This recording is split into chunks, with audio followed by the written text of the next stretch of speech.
Lumalawan ako para sa pamilya ko. Kaya kahit sino, tinatanggap ko. Kahit walang bilang. Pakpak! Binibigyan ko.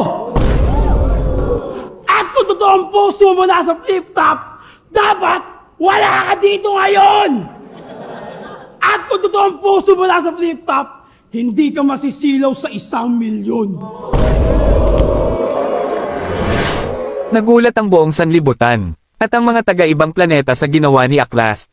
Dahil di umano, sobrang ganda ng mga written niya kontra dito kay Invictus. Talagang literal na mala-impactong lyrics at pang-alien breed niya na estilo. Kung si Moth ay kayang magbaliktaran, si Aklas naman ay kayang magbaliktaran habang naka-hollow rhyme. Sobrang husay niya pang magdala ng kanyang boses, dahil kahit pasigaw at intense ang kanyang delivery ay hindi ito pumiyok at napaos. Talagang consistent yung performance niya mula round 1 hanggang round 3.